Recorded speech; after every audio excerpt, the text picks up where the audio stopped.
Hello and welcome to Lost Love Chronicles. Dear listeners, before we get started, drop a quick hi in the comments and let us know where you're tuning in from. Also, if you have any suggestions for us to make the channel better, please let us know. Now let's start with the story. My dad, the man who slept with my fiancée just 1 week before our wedding. Yeah, let that sink in. 1 week before I was supposed to marry the love of my life, or at least, who I thought was the love of my life. He was in her bed, and I'm the one who had to stand there, holding the broken pieces. So, I turned their perfect night into a public downfall they never saw coming. I'm Joseph, 32 years old, male, and until 6 months ago, I thought I had everything figured out. I worked my butt off in construction for years, eventually building up my own contracting business from the ground up. It was finally making good money, honest money, money that came from my own sweat and skill. Look, I'm not one to brag, but I'm 6 feet 2 inches, I hit the gym 5 days a week, and I drive a Ford F-150 that I paid off early. Nobody handed me anything. Nobody. I worked for every damn thing I have. Back in high school, I was the kid who couldn't quite figure out what he wanted. My grades were decent, sure, but college? It just didn't feel like my path. Of course, my dad, Ryan, he's 56, was on my case about it constantly. You need a degree to be somebody in this world. He'd bark at me, arms crossed, like he was a general inspecting a sorry recruit. The irony? He never went to college himself. The man went straight into the military after high school, served his 20, and then slid into a cushy vice president job at an insurance firm because of his military connections. Do as I say, not as I do, was basically tattooed on his forehead. When I told him I wanted to go to trade school instead of spending 4 years in a lecture hall, you'd think I'd announced I was joining the circus. Manual labor is for people who can't use their brains, he'd say at family dinners, shaking his head in disgust, like I wasn't even sitting right there. Meanwhile, I was picking up real skills. Skills that paid the bills, skills that made his country club buddies pay me thousands to fix their precious houses. My mom, Stella, she's 53, and she's been the peacemaker all my life. 25 years as a nurse, pulling night shifts, getting yelled at by patients, changing bedpans, doing the hardest work you can imagine, and somehow, she still found the energy to smooth things over between Dad and me. Your father just wants what's best for you, she'd tell me, reaching across the table to pat my hand, eyes all soft and hopeful even when he was tearing me down, even when he was being a complete jerk. A classic enabler, I guess, but she meant well.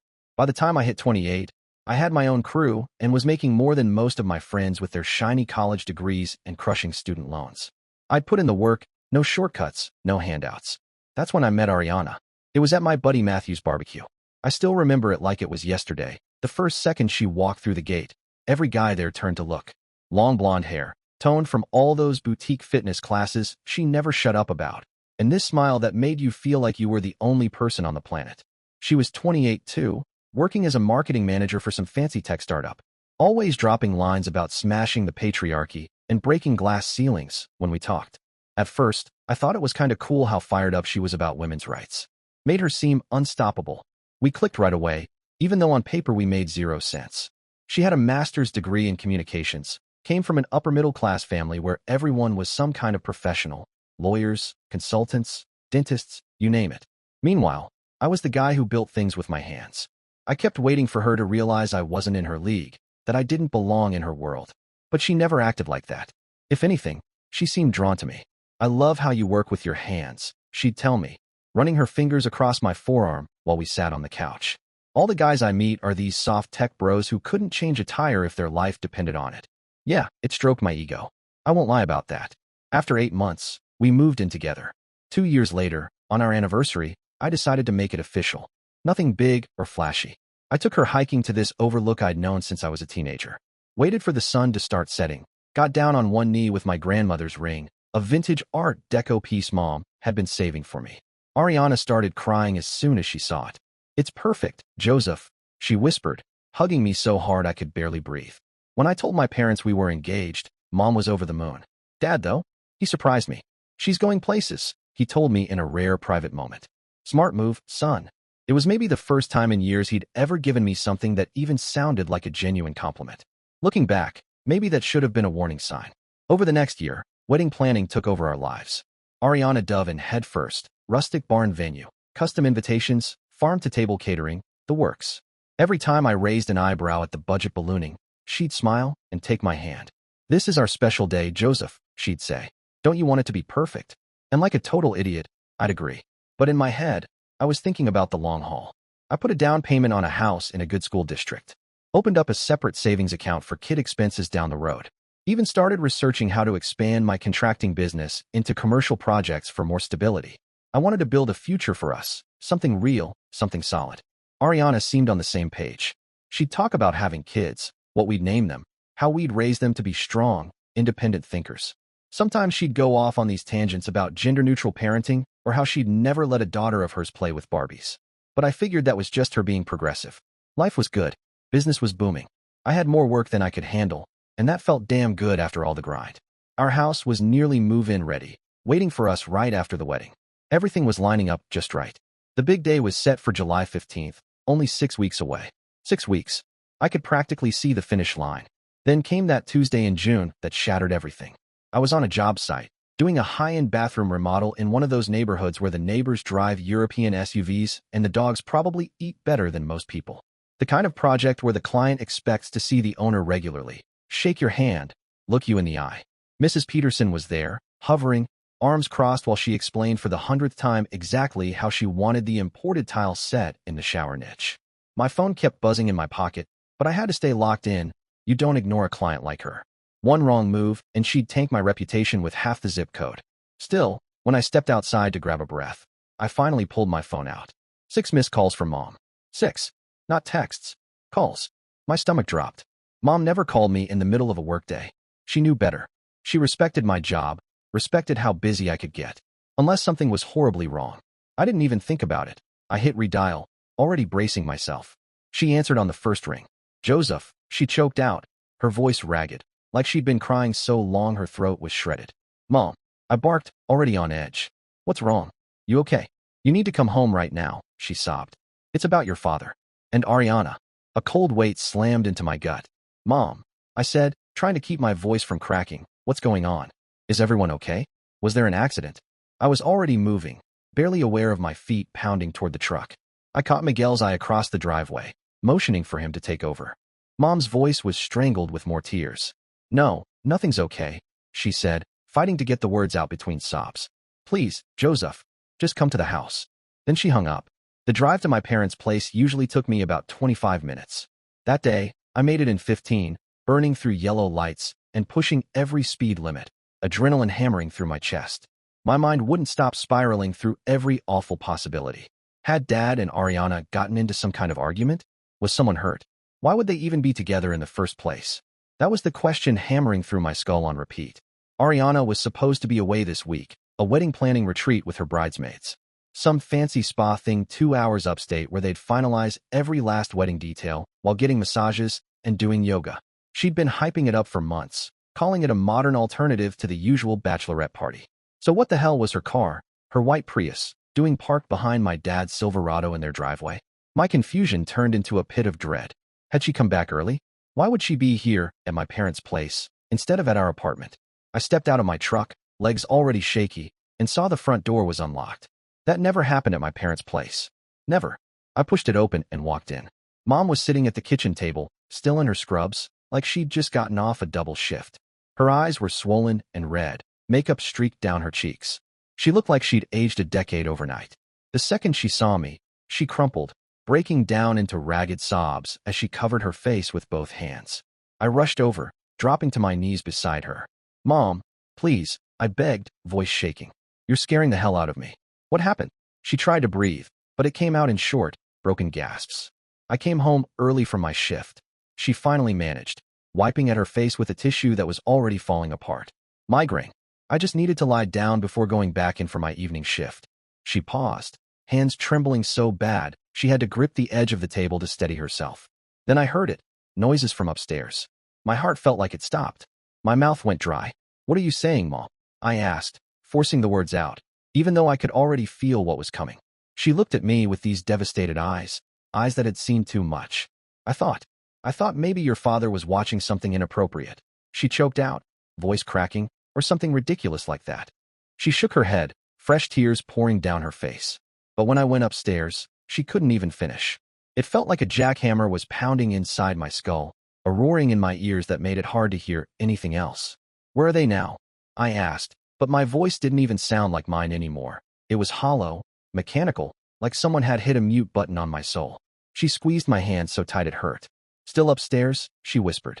They don't know I called you. Joseph, I'm so sorry. I didn't know what else to do. I couldn't just pretend I didn't see. It was like someone had sucker punched me straight in the chest, the air knocked clean out of my lungs. But underneath the shock, a fire was starting to burn. A rage so white-hot I could barely think. How long has this been going on? I managed to get out, each word heavy like lead. Mom shook her head, defeated. I don't know for certain, she admitted. But there were texts on your father's phone. I checked while he was in the shower, trying to understand. She swallowed hard, eyes shimmering with grief. They go back months, Joseph. They've been meeting here while I'm at work and you're at your job sites. Each word felt like another knife twisting deeper. All those late nights Ariana claimed she was working on a big marketing campaign. All those girls' nights that ran suspiciously long. All those times Dad canceled our fishing trips because of sudden back pain or meetings with old army buddies. I stood up slowly, every muscle in my body coiled tight, my fists clenching and unclenching at my sides. Stay here, I told Mom, my voice so calm it scared even me. She grabbed my arm, eyes huge and wet with panic. Joseph, please, she pleaded, her voice cracking, don't do anything stupid. I can't handle any more right now. I gently pulled her hand away, trying to steady her. I just want to see it with my own eyes, I told her, barely breathing. I need to know it's real. The truth? Some tiny part of me still wanted to believe there was a logical explanation. That somehow Mom had misunderstood, that this was just a colossal mistake that could be explained away. That my entire world wasn't about to collapse in on itself. But deep down I knew. I knew. All the puzzle pieces were clicking into place with a sickening, undeniable precision. I didn't knock. I didn't announce myself. I just pushed the door open to my parents' bedroom and stepped inside. The first thing I noticed was the mess, sheets twisted and kicked to the side, clothes tossed across the floor. The second thing I noticed was them. They were dressed, thank God. But the air in the room told me exactly what had been going on. Ariana was sitting on the edge of the bed, her hair a tangled mess, trying to comb her fingers through it. Dad was standing near the dresser, buttoning up his shirt, his hands fumbling like he'd forgotten how shirts even worked. When they finally realized someone was standing there, they both spun around like I'd fired a gun. Ariana's face changed in a heartbeat, from mild annoyance to wide-eyed horror. Dad froze, one hand still clinging to a half-fastened button, his jaw opening and closing like he was trying to swallow his own tongue. For a split second, none of us moved. It was like everything stopped. I could see them perfectly, the ugly truth of who they were, who I had trusted, laid out in high-definition clarity. Then I laughed. It wasn't a happy laugh. It was the kind of sound you make when someone guts you with a rusty knife. Don't stop on my account, I said, my voice so steady it felt wrong in my mouth. Seems like you two have a good thing going. Dad tried to speak, his voice raw. Son, I can explain. Don't call me that. I cut him off, sharp as a blade. You don't get to call me that anymore. Ariana was already switching gears, tears spilling down her face as she took a wobbly step toward me, hands stretched out like I was some wounded animal. Joseph, baby, this isn't what it looks like, she choked out, mascara bleeding down her cheeks. I swear to you. Really. I crossed my arms, leaning against the doorframe to keep from shaking apart. Because it looks exactly like my fiancée is screwing my father in my parents' bed. I glanced at her, at the diamond earrings glinting in her ears, the ones I had picked out with so much care, the ones I'd saved for, wrapped, and given her last Christmas, and nodded toward them. While wearing the diamond earrings I bought you for Christmas. Her hand flew to her ear like I'd slapped her, fingers brushing over those diamond earrings, and for a second her face cracked wide open from fake contrition to pure, unfiltered panic. How long has this been going on? I demanded, the words ripping out of me. They exchanged a glance, one of those quick, silent looks that spoke volumes, and it made my blood boil. How long? I shouted, slamming my fist against the doorframe so hard a framed family photo rattled off the wall and shattered on the floor. Ariana jumped like she'd been shot. 3 months, she whispered, voice so small I barely heard it. Then, faster, in a rush, but Joseph, it didn't mean anything. It was just physical. I've been so stressed about the wedding and... Spare me the bullshit. I cut her off, voice shaking from the effort of holding myself together. I couldn't listen to one more excuse, not from her. Get dressed and get out. Both of you. Dad, predictably, tried to rally his old-school drill sergeant voice, like he was still the big man in charge. This is my house, son, he snapped, standing a little taller, his shirt still half unbuttoned. You can't tell me to leave my own house. I just looked at him, ice cold. Ask Mom if it's still your house, I said. She's downstairs, by the way. She's the one who caught you. She's the one who called me. His face went gray, completely drained of color, like he'd finally understood the damage. I turned my attention back to Ariana, her eyes already welling up again, tears dripping down her cheeks. "You have 5 minutes," I told her, no emotion left. 5 minutes to grab your stuff and go. Anything you leave behind is going in the trash where it belongs. She broke down harder then, full-on sobbing, shoulders heaving dramatically. "But where am I supposed to go?" she wailed. "All my stuff is at our apartment." I didn't even blink. "Should have thought about that," I told her flatly, "before you decided to screw my father." I turned to leave, then paused, one last bit of unfinished business clawing at my mind. "Oh, and the ring stays," I added, pointing straight at her. "That's a family heirloom from my grandmother. And clearly, you were never meant to be family." Her crying stopped like someone flipped a switch, her face twisting into pure rage instead. "You can't do this," she spat, voice sharp and eyes suddenly dry. "I've put so much into this relationship. I've put up with your juvenile friends, your obsession with those stupid sports games, your disgusting protein shakes in the blender at 5 a.m. I deserve better." I just stared at her, stunned at the sheer audacity. The woman who had just been caught cheating on me with my own father was now listing my supposed flaws like a grocery list. It was almost impressive in its delusion. "You deserve exactly what you're getting," I said, voice quiet and controlled, every syllable sharp as broken glass. "Nothing." Dad tried to take a step toward me, straightening up into that same intimidating posture he'd used on me my whole life, shoulders back, chin up, drill sergeant mode. "Joseph," he started, all heavy with forced authority, "we need to talk about this like men." That was it. Something in me finally snapped. I took 2 strides, grabbed him by the throat, and slammed him against the wall, pressing my forearm into his windpipe. I was so close I could see every wrinkle on his face, every bit of fear crawling behind his eyes when he realized I wasn't a scrawny teenager anymore. "Like men," I snarled, voice so low and ragged I barely recognized it. "Men don't screw their sons' fiancés." His eyes went wide, struggling to breathe, hands clawing at my arm. "You spent my entire life preaching about honor, responsibility, family," I hissed, leaning in even closer, my face inches from his. "You're nothing but a hypocrite. And a coward."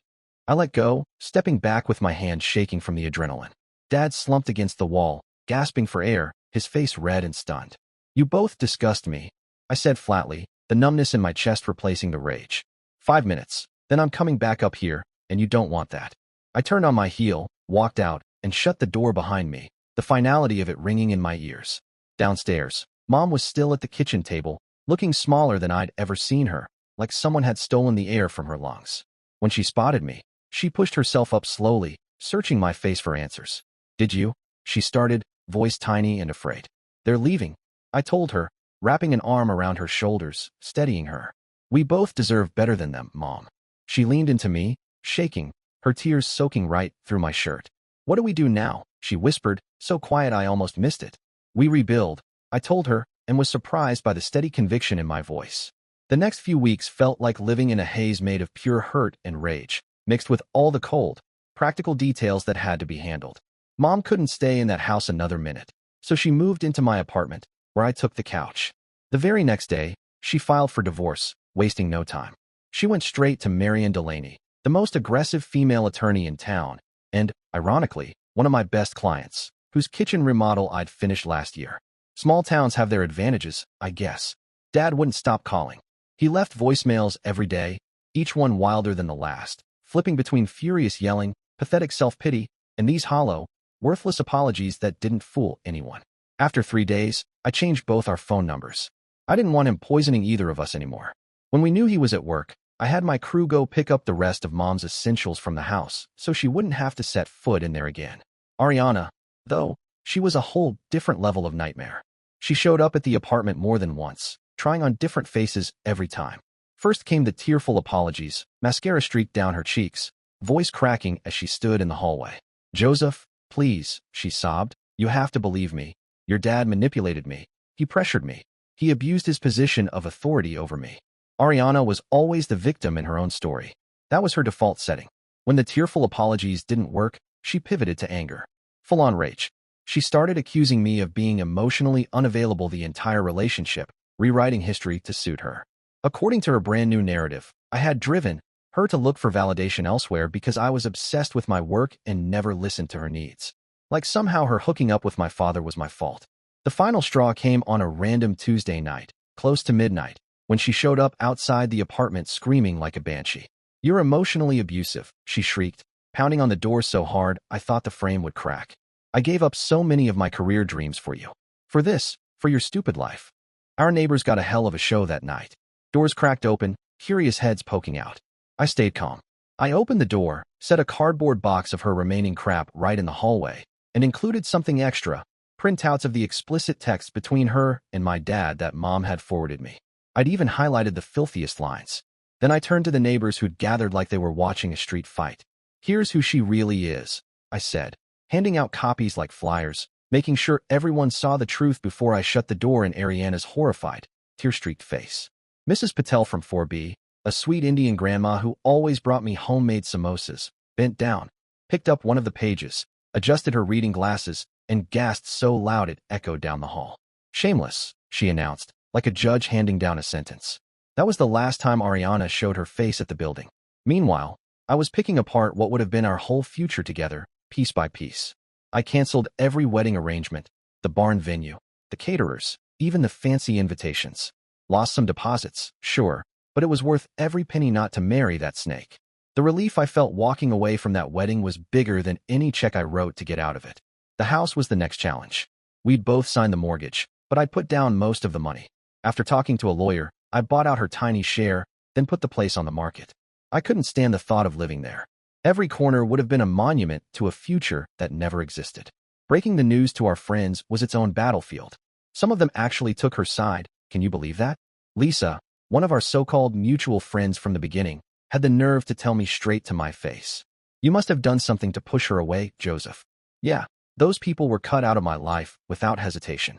The real ones stayed. They helped Mom move her things out of the house while Dad was at work, brought us food on nights we were too hollow to even think about cooking, and just existed with me when I needed to rage, cry, or sit in dead silence. Matthew, my best friend since high school, was a rock through all of it. One night, we were sitting on the balcony, nursing a couple of beers.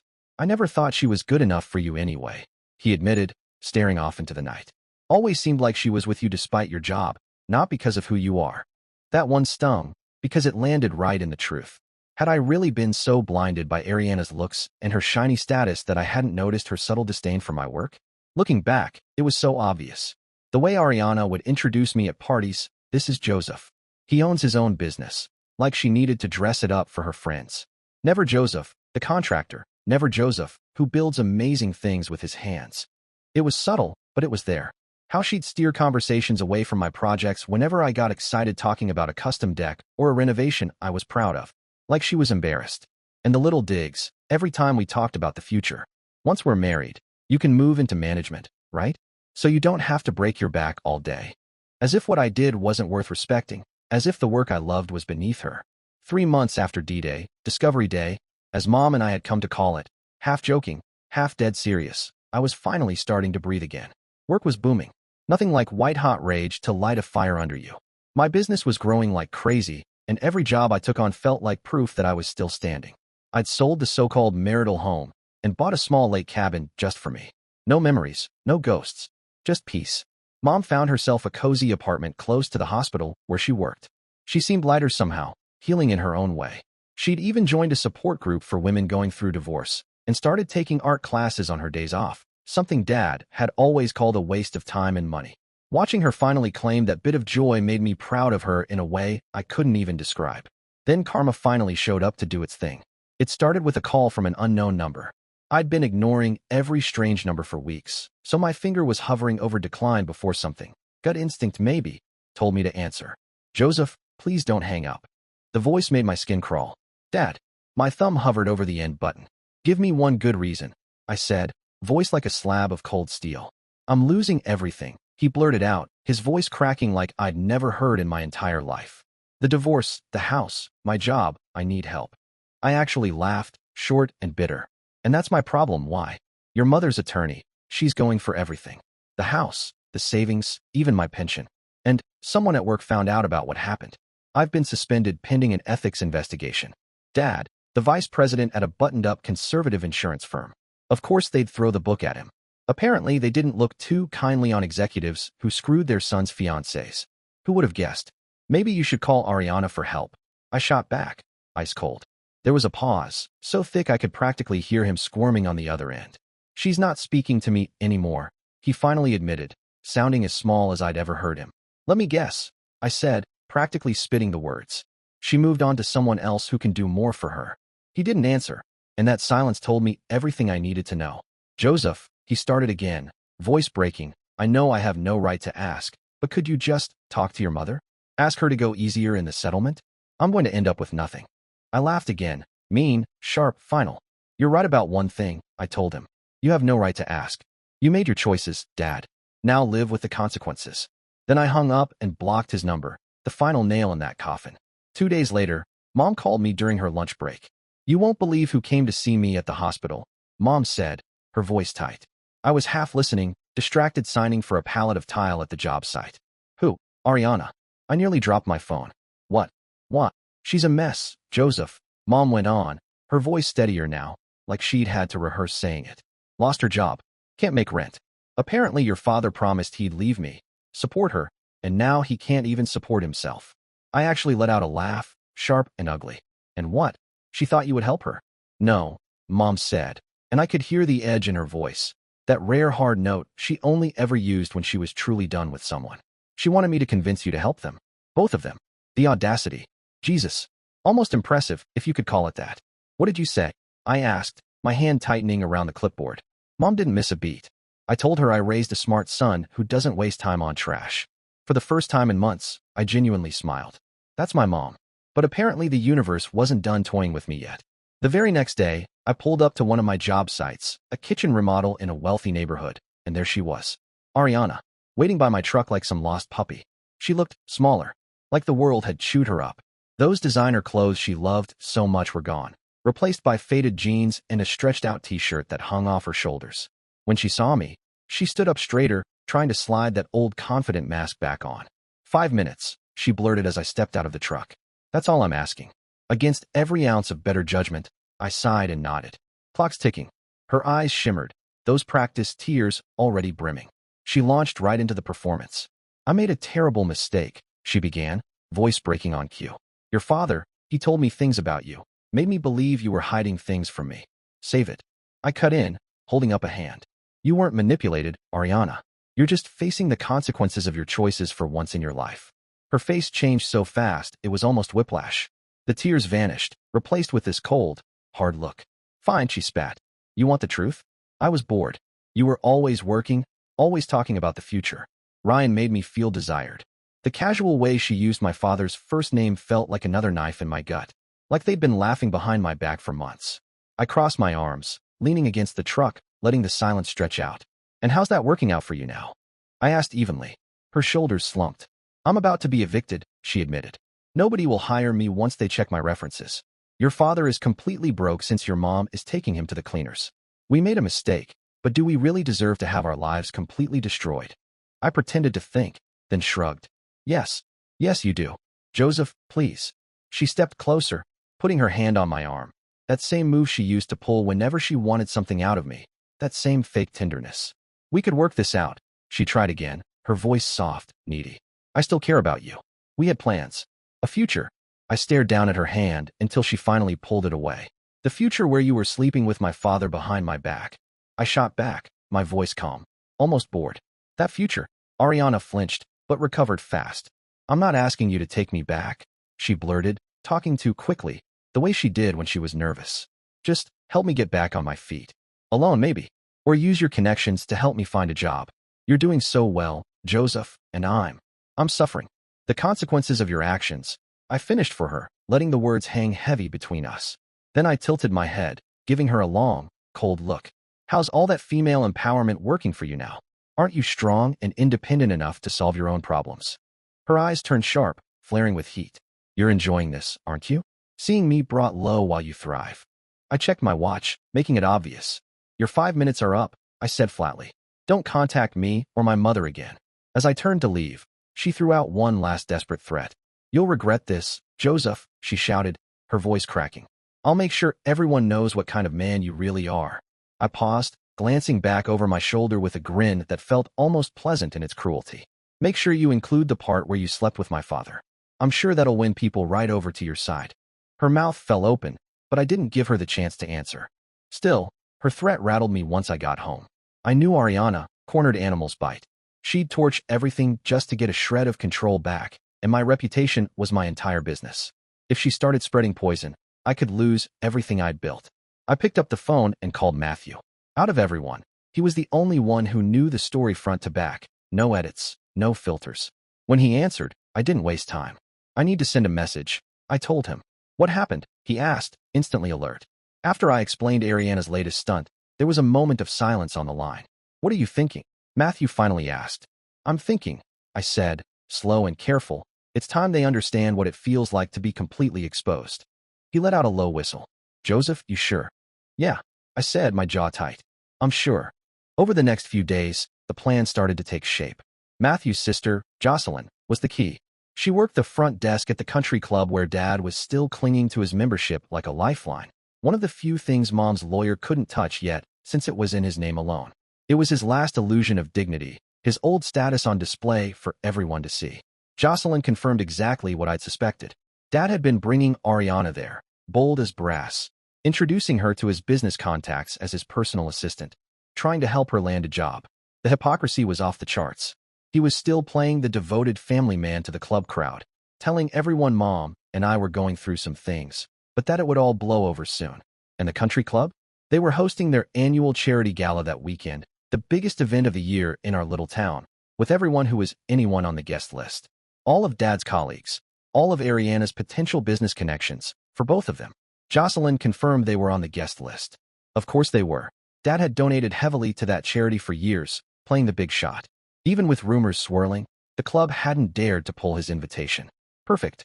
I got on the phone, calling in favors from people who owed me, contractors I'd saved on rush jobs, business contacts I'd bailed out of headaches, clients who respected me, folks with real influence around town. This wasn't just about humiliating them. It was about cutting their lies off at the knees before they could take root. The night of the gala, I pulled on the suit I'd bought for what should have been my rehearsal dinner. Funny how that worked out, and picked up Mom. She looked incredible, glowing in a dress she'd chosen herself, something elegant that actually fit her instead of the age-appropriate nonsense Dad used to push on her. The second we stepped into that ballroom, I could feel every pair of eyes swing our way. And then I saw him. Dad nearly choked on his sparkling water, his eyes going wide. Ariana, standing next to him in a borrowed dress that didn't even fit right, turned pale, like she'd seen a ghost. They hadn't expected us. Good. What are you doing here? Dad hissed as I led Mom right up to them, my steps calm and measured. I smiled, showing teeth. Supporting the charity, of course. Mom's the guest of honor. Didn't you know? His brow furrowed, confusion breaking through the mask he wore so well. The hospital nominated me for the Community Service Award. Mom explained, her voice sweet as honey, for my work with domestic violence victims. It was the truth. She'd poured her heart into coordinating that program for years, even if Dad always belittled it as her little project. The nomination had come months ago. The timing was perfect. Ariana shifted, clearly dying to crawl under the nearest table. Ryan, we should probably go, she whispered, glancing around at the gathering audience. Before you do. I cut in, raising my voice enough to carry, I wanted to thank you both. Properly. They froze, caught in the spotlight, with the whole damn room starting to lean in. Thank us, Dad repeated, that old warning tone sneaking into his voice, the same tone he used when I was a kid and about to get smacked for speaking out of turn. I ignored it, lifting my water glass and tapping it against his with a little clink. Absolutely, I said smoothly. If you two hadn't shown me your true colors, I might have wasted years of my life on people who didn't deserve it. You could have heard a pin drop around us. People were openly eavesdropping now, pretending to sip drinks as they waited for the rest. Joseph, please, Ariana whispered, her eyes darting around like a cornered animal. I acted like I hadn't even heard her. Instead, I went on, voice steady, I've doubled my business, bought a lake house, and realized who my real friends are. I raised my glass a little higher. To karma. A couple of people who'd gotten the heads up from me, and God, I loved them for it, joined in right on cue. To karma, they echoed, loud enough to carry. That's when Dad grabbed my arm roughly, trying to yank me away from the growing crowd. That's enough, he growled, low and sharp. You've made your point, Dad bit out, fingers digging into my arm like he still had any claim on me. I looked right at his hand until he finally let go, then met his eyes without flinching. No, I said evenly. I really haven't. He stiffened, sensing the shift in the room as I nodded to Matthew. Matthew, cool as ever, dimmed the lights, and the big projector screen lowered over the ballroom stage. Ariana's eyes went wide, panic written across every line of her face. "What is this?" she demanded, voice rising. "Just a little slideshow I put together," I replied calmly. "Don't worry. It's totally PG-13. The first images came up, screenshots of their text messages, the dirtiest parts blurred just enough to keep things legal, but still humiliating. Then hotel reservation receipts, timestamps that matched those so-called girls' nights and Dad's business trips. Security camera stills of them checking in together. Every lie laid out in crisp, undeniable detail. Each slide had a simple caption. May 7th, while I was building our house, these two were building a different kind of relationship. June 2nd, Dad's back pain apparently only hurt when I invited him fishing. February 14th, Ariana told me she was working. Actually, she was working with my father. The room went dead quiet except for the occasional gasp or a muttered curse. I even caught sight of Marianne Delaney, Mom's lawyer, discreetly filming it on her phone with a grin that could cut glass. The final slide appeared in bold letters, white on black. Character is what you do when no one is watching. When the lights came back on, Ariana was crying in ragged, heaving sobs, mascara streaked down her cheeks. Dad looked about ready to crawl under a table and die. The club president, a man I'd known most of my life, stepped forward with a grim look. "Ryan," he said flatly, "I think it would be best if you left now. Your membership will be reviewed by the board." Dad turned to me, and I saw nothing but raw, wounded hatred in his eyes. "You've destroyed me." I stepped closer, lowering my voice so only he could hear. "No," I told him, steady and cold. "You destroyed yourself. I'm just making sure everyone knows it." Ariana was still babbling to anyone who would listen, hiccuping through crocodile tears. "It's all a misunderstanding. I'm being persecuted." Nobody was buying it. Mom, standing by my side like steel wrapped in velvet, slipped her hand into mine. "Was that too much?" she whispered, worry shadowing her face. I watched as security ushered Dad and Ariana out, heads down, no one offering to help them, no one meeting their eyes. "No," I said after a long breath. "That was exactly enough. It's been a year since that night at the country club, and sometimes I still can't believe how much has changed. My contracting business has expanded to 3 neighboring counties. We're booked solid months in advance. I've hired 4 more crews, and even brought Mom on to handle the office side of things. Turns out, she's got a real head for business once she got away from Dad's constant drip of criticism. One afternoon, as she was walking me through a new scheduling system she'd set up, I just stood there watching her, genuinely amazed. "I should have done this years ago," she told me, typing away with a confidence I'd never seen before. "I just never thought I could." I nodded, leaning against the doorway. "That's because you were too busy keeping everything together for everyone else," I told her. "Now you get to build something for you." She paused, looked up at me, and smiled, really smiled, before going back to her computer. "That's the thing about toxic relationships. They convince you you're less than you are." For years, both of us had swallowed Dad's narrative whole. Me, the underachieving son who'd never measure up, and her, just a nurse with cute little projects. Meanwhile, Dad lost everything. His job, his reputation, his friends. Last I heard, he was renting a sad studio apartment 3 towns over and working at a hardware store. Every so often a client will come into my office, shaking their head. "You'll never believe who was mixing paint at Johnson's Hardware," they'd start. I'd hold up a hand. "Yeah, I believe it. Let's keep going." I don't need the updates, and I don't take pleasure in his downfall anymore. It's just a fact of life now, like rain or taxes. Ariana? She tried to reinvent herself as an Instagram personal growth coach after the entire town blacklisted her. I couldn't help but roll my eyes when I saw it. Her profile read, "Rising from life's challenges stronger than ever. Rich, coming from the woman who created her own challenges by screwing my father behind my back." Word is, the influencer gig didn't exactly take off. She ended up moving back in with her parents in Ohio. They still try to worm their way back in sometimes. Dad sends these epic emails, full of self-pity and new claims about how he's found God. Ariana's messages bounce between sugar-sweet pleas and empty threats, depending on her mood. Last month, she actually texted me that she was ready to forgive me for exposing them at the gala. I laughed so hard I had to set my phone down. I don't answer either of them. What's the point? Meanwhile, Mom's flourishing in ways I never could have predicted. She officially retired from nursing after 25 years and now completely runs the administrative side of my contracting business. She's even dating a decent guy, a widower who owns the local garden center. He treats her right. She smiles more than I think I've ever seen. She takes pottery classes on Tuesdays and recently started a small side business selling her ceramics online. I don't need a big romance. Mom told me one evening when I asked if things were serious with the garden center guy, Carl, though I still called him garden center guy out of habit. I just need respect and kindness. Carl gives me that. I nodded, a real smile tugging at my mouth. You deserve every bit of it, Mom. She squeezed my hand, warm and steady. So do you, Joseph. Don't close yourself off. I wasn't sure I agreed, but I tried. I'd been on a handful of dates since everything went down. Nothing serious. There was this landscape architect I'd collaborated with on a couple of commercial jobs. Emma. She was smart, practical, and genuinely interested in the work I did. No snide remarks, no subtle digs about my blue-collar background. She'd drop by the office sometimes under the excuse of clarifying a planting schedule, but the way she smiled at me told me she was curious about more than shrubs. We'll see. I told Matthew when he teased me about it. I'm not looking to rush into anything, but she seems real. About 2 months ago, I was finally settling into my cabin routine. Sunday mornings were sacred. Fresh coffee, a good book, bird song in the background, nothing and no one to disturb me. So when I heard a car pulling up the gravel drive, my stomach dropped.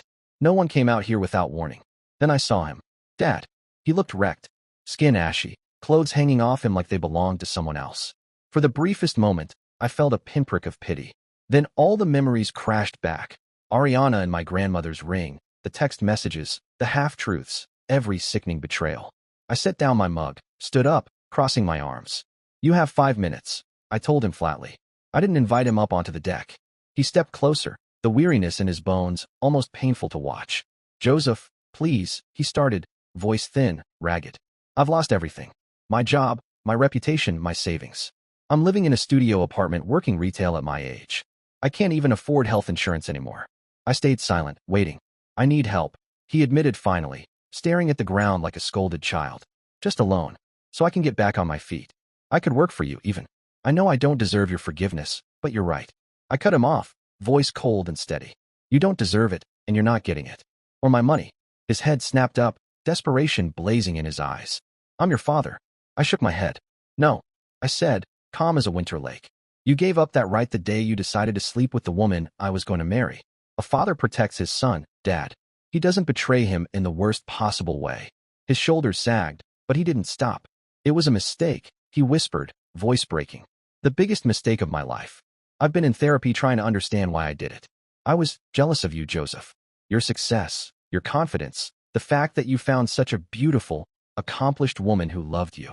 I couldn't believe what I was hearing. I actually laughed, a sharp, bitter sound that startled even me. So your solution was to sleep with her? To destroy my happiness because you were jealous of it? He shrank back like a kicked dog.